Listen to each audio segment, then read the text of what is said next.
Hello students, greetings from Indian Academy of Law and Management ILM. It is said that great lawyers are great writers. You can understand the importance of drafting now. This module, module 1, is an introduction to the rules of drafting. So what is the structure of module 1? We'll first know what is legal drafting. Thereafter, we'll move on to general rules of legal drafting, which consist of do's and don'ts.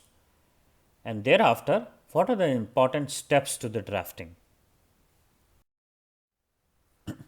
So, what is legal drafting? Legal drafting requires knowledge of facts and law so as to put the facts in a systemized sequence to give a correct presentation for better understanding. As you can see from this, we are putting the facts in a systemized manner. We are not putting the law in a systemized manner. In fact, we should not mention law in the pleadings itself. What our duty is in the pleadings, that we should narrate the facts in a systemized manner. When we say systemized manner, it can be any kind of system.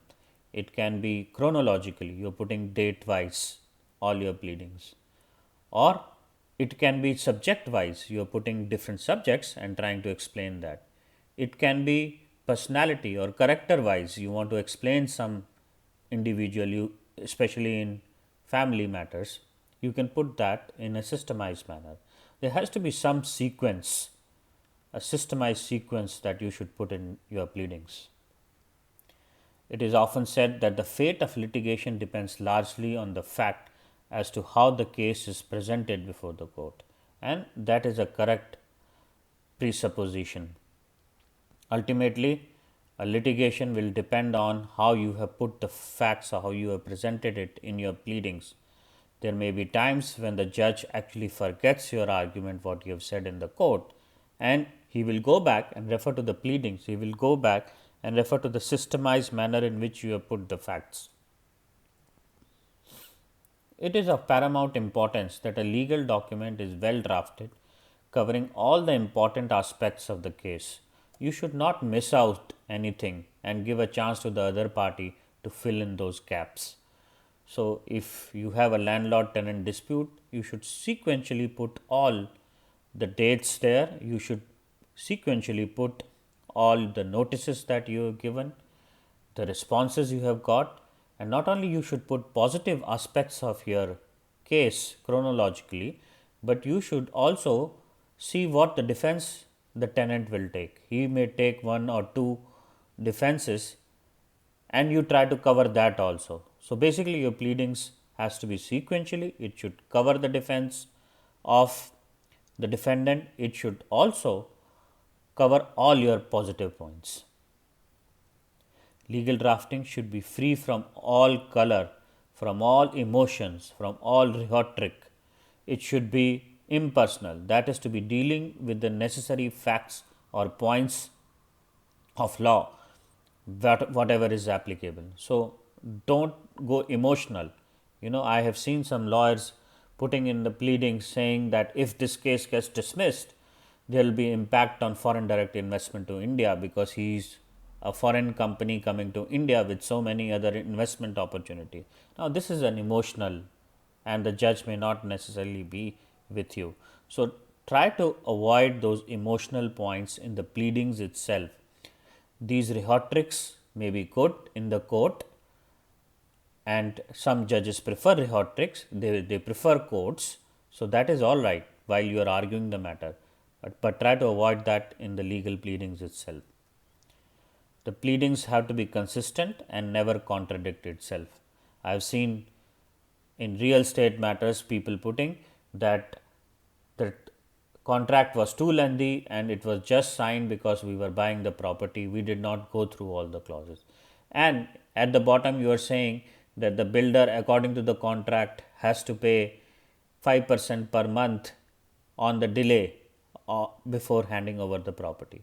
So, on one hand, you are saying that the contract was too lengthy and we just signed it, and on the other hand, you are saying that relying on that same contract, and you are saying that there should be a penalty of 5% on the delay in handing over the property. So, these kind of contradictions in the pleading itself should be avoided. Legal documents should be drafted in a plainest language with simplest, fewest, and the fittest word, precisely used for what it means. Now, this is an important aspect whether you're dealing legal documents or you're writing an article or you're writing a blog or you're doing a Facebook post. I always suggest to the people that you should use the simplest, plainest language with the fewest word. A same message can be conveyed in 5 sentences and it can be conveyed in 1 sentence. So try to do that in 1 sentence using different kind of words, flowery words that comes to your mind, but at the same time they should be plain words. It should not be too complicated. It should not be legal words that you should be using. So another example that I give to the students is Twitter. Twitter allows you only 140 characters to be written. Now, people are able to send messages in those 140 characters, strong messages in those 140 characters. You should also, in one message, try to be precise, try to reduce your sentence as much as possible, and to use simple and the plain language. It is important for a legal draftsman to pay particular attention to the way he drafts his legal document. And this is because legal drafting is a communication in permanent form. You cannot change, you cannot amend it later without a lengthy procedure. To avoid seeking further clarification of what has been written by him. Now, if you write in your legal pleading that I met him in December 2005, if you remember the date or if there are facts or if there are supporting documents, you should write I met him on 25th December 2005, right. This is because there will be not further questions on that. You know, in the cross examination, if you just write December 2005, in the cross examination, the opposite party will ask which date was it, which time was it, do you remember the place where you had met, is there any evidence? So, there are 5 questions that may come if you are vague. So, try to put in as many details so that there are no further clarifications or further cross examination on that point. The draftsman may not be available to offer clarification. That's another important reason that today you have been engaged by the client and tomorrow he feels, look, you are good in drafting, but let me go and hire another lawyer for the trial purposes. Or there are other people who are impleaded and they said, no, you go ahead and do it on your own. So, the person who drafted the initial notice or initial suit or initial written statement may not be available later on to offer the clarification why he had written that. So, be careful on that. Parties are bound by what they have written and signed. As mentioned earlier, this is something of permanent nature. So, you should be very careful in drafting.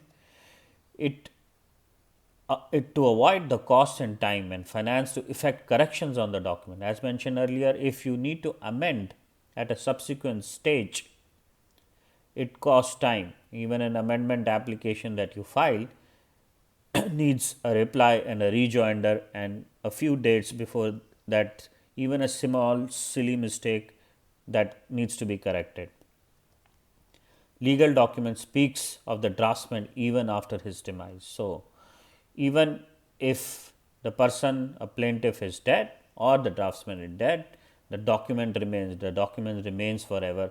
So, therefore, it is very important that the legal draftsman pay particular attention to the draft he has made, he re-verifies it and he revises it before actually sending it out, issuing it, or even filing it. So, students, let's study some general rules to drafting.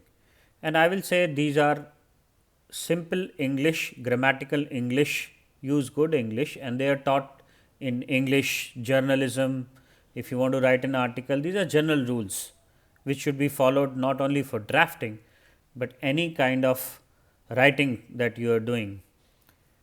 So, basically, you should follow the 3C principle, and 3C principle is that your drafting needs to be clear, it needs to be concise, and it needs to be consistent. So, let us see what these 3 things mean. Clear means it should be simple. Now, In simple drafting, we actually mean select short, familiar words and phrases that best express the intended meaning. Omit the needless language. Now, lawyers have a lot of habit of putting there from, where from, here and after. So, these kind of words are better. We avoid it.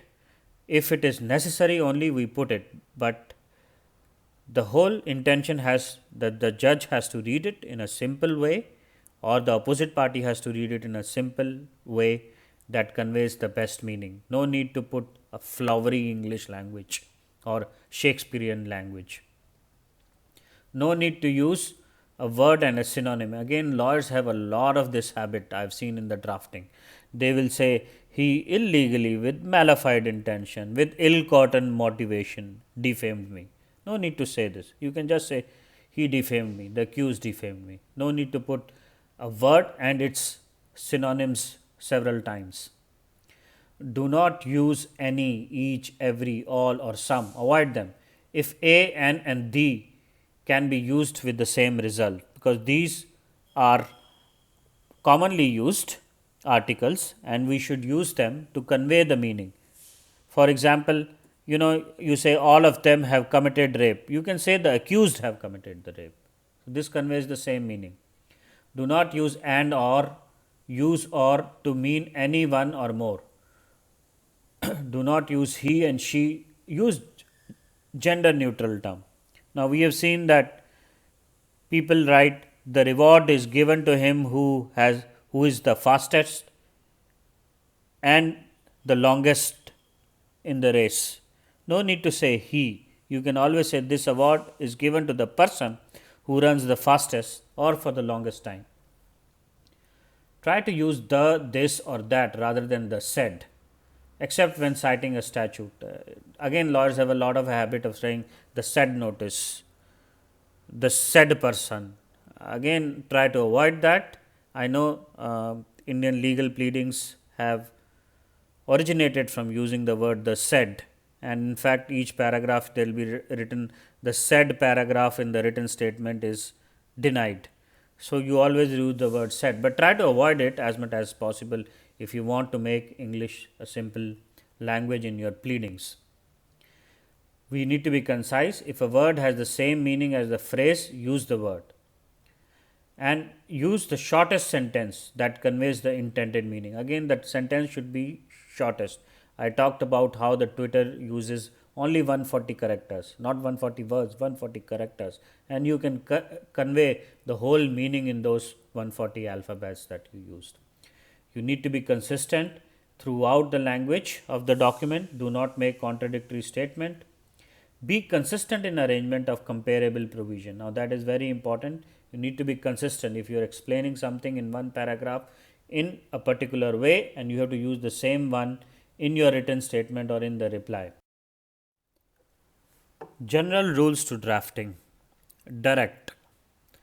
If a concept can be expressed positively or negatively, express it positively. For example, no need to say I am doing a constructive criticism. You can always say I am doing a feedback, I am giving you a feedback. I forgot the date of hearing, your lordship.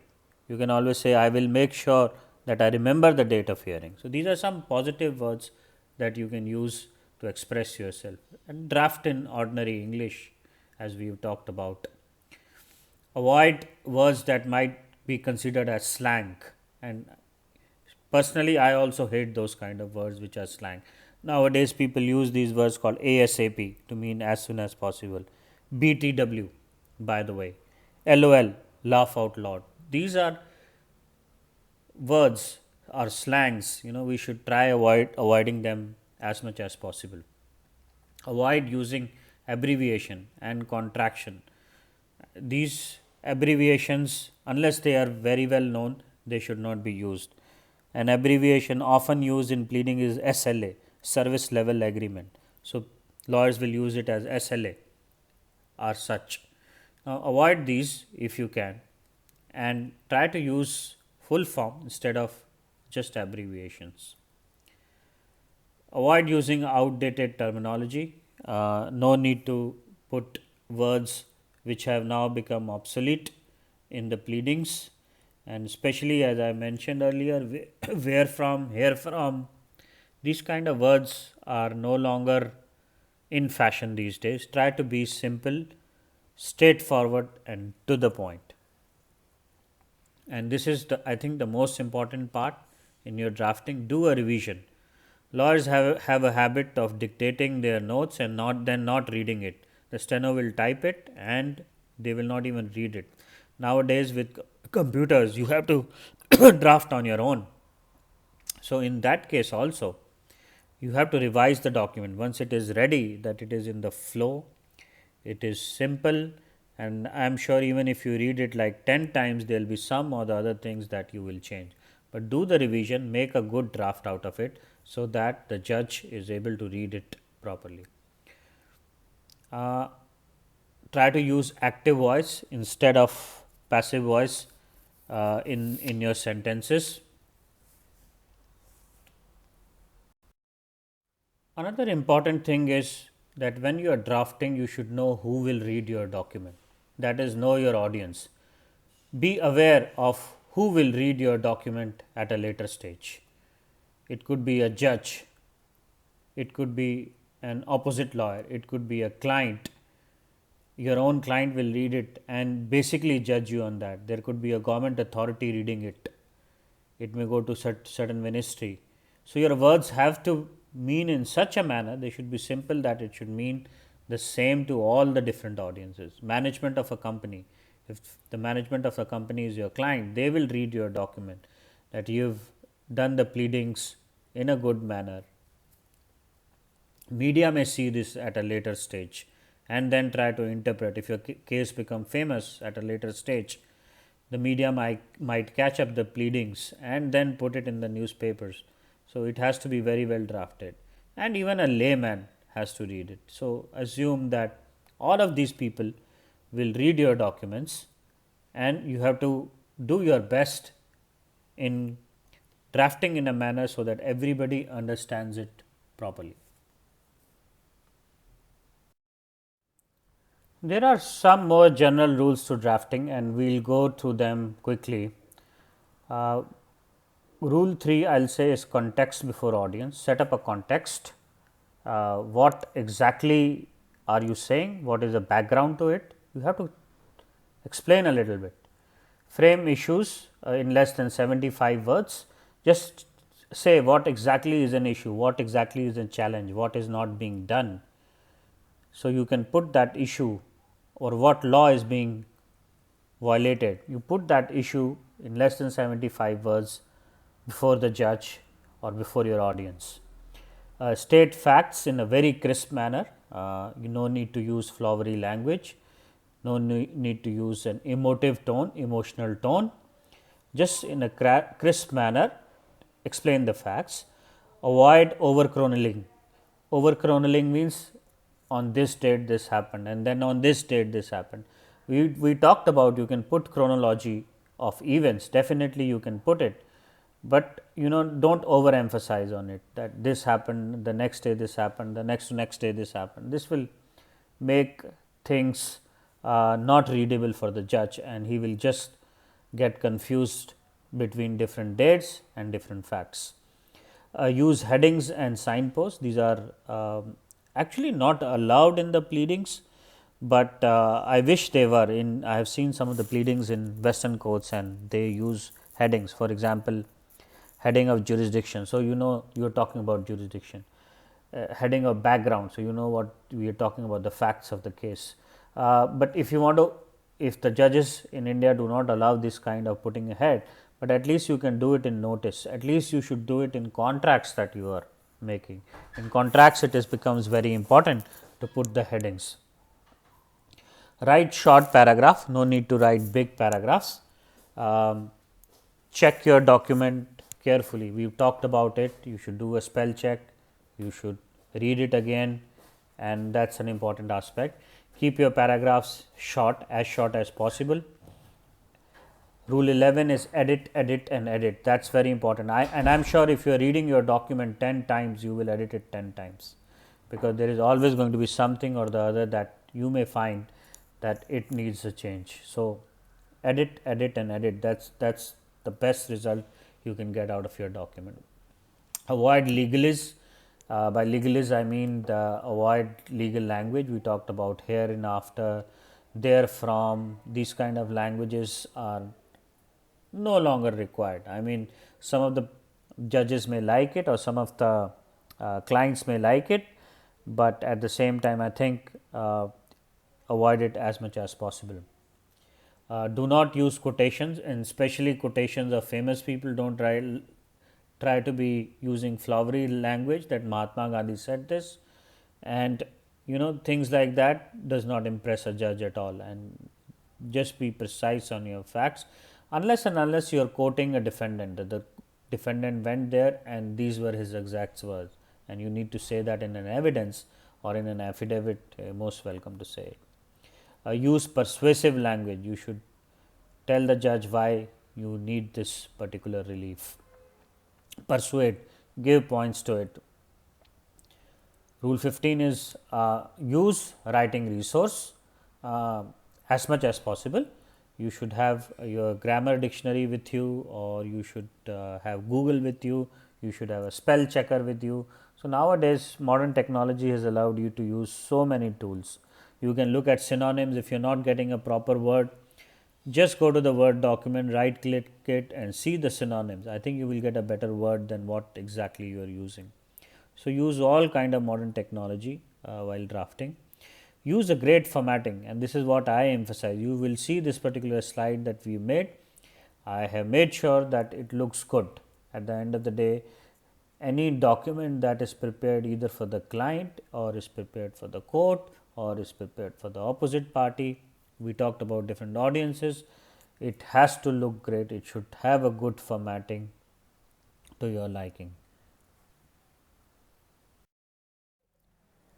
Lastly, we will talk about steps to take the drafting, to do the drafting. Every journey starts with a step. While drafting legal document, there are steps and stages a lawyer or draftsman must follow. Though there is no must follow step, it is generally agreed that there are 5 stages or 5 steps that should be followed. Step 1,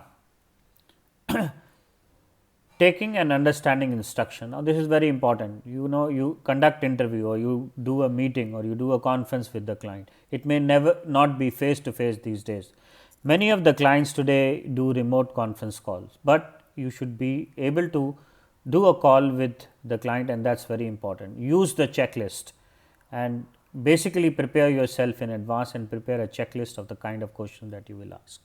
And before you open your mouth, it is important to listen, and I think this is one of the most important form of communication.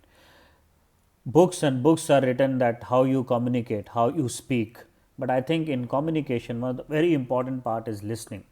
If you listen to the other person properly and give him first chance to speak, you listen. If he is speaking for continuously for 15 minutes, have patience to listen. Make your notes in the diary at that time, and